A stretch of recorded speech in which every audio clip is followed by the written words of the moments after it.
ഭാര്യയെ കടിച്ച പാമ്പിനെ ആശുപത്രിയിലെത്തിച്ച് യുവാവ്. കാര്യമറിഞ്ഞ് ഡോക്ടർമാർ പോലും ഞെട്ടി. ബീഹാറിലെ സബൂറിലെ ജുർഗുരിയ ഗ്രാമത്തിലാണ് സംഭവം നടന്നത്. 29കാരിയായ നിഷയുടെ ഭർത്താവ് രാഹുലാണ് വിഷമിറക്കാൻ കടിച്ച പാമ്പിനെയും കൊണ്ട് ആശുപത്രിയിലെത്തിയത്.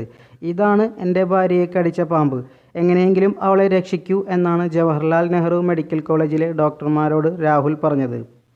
വീട് വൃത്തിയാക്കുന്നതിനിടെയാണ് നിഷയെ പാമ്പ് കടിച്ചത്. സഹായത്തിനായി അവർ നിലവിളിച്ചപ്പോൾ രാഹുൽ ഓടിയെത്തി. നോക്കിയപ്പോൾ പൂജാമുറിയിലെ ദൈവത്തിൻ്റെ ചിത്രത്തിന് പിന്നിൽ ഒരു പാമ്പ് ഒളിച്ചിരിക്കുന്നത് അയാൾ കണ്ടു. ഉടൻ തന്നെ ഒരു വടി ഉപയോഗിച്ച് അതിനെ ബക്കറ്റിലാക്കി. അപ്പോഴേക്കും നിഷ തളർന്നു വീണിരുന്നു. ഉടനെ നിഷയെ ബൈക്കിലിരുത്തി ബക്കറ്റിൽ പാമ്പുമായി രാഹുൽ ആശുപത്രിയിലെത്തി. ആശുപത്രിയിലെത്തിയ ഉടനെ നിഷയെ അത്യാഹിത വിഭാഗത്തിൽ പ്രവേശിപ്പിച്ചു. ഉടനെ കയ്യിലുള്ള ബക്കറ്റുമായി രാഹുൽ ഡോക്ടർമാർക്കരികിലേക്ക് നിലവിളിച്ചുകൊണ്ട് ഓടി.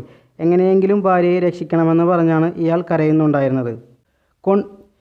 ഇയാൾ കൊണ്ടുവന്ന പാമ്പ് ഏതാണെന്ന് നോക്കി വിഷാംശം എത്രത്തോളമുണ്ടെന്ന് വിലയിരുത്തിയ ശേഷമാണ് ഡോക്ടർമാർ നിഷയെ ചികിത്സിച്ചത്. നിഷയുടെ ആരോഗ്യനില ഇപ്പോൾ തൃപ്തികരമാണെന്ന് ഡോക്ടർമാർ അറിയിച്ചു. പാമ്പിനെ ആശുപത്രിയിൽ സൂക്ഷിച്ചിരിക്കുകയാണ്.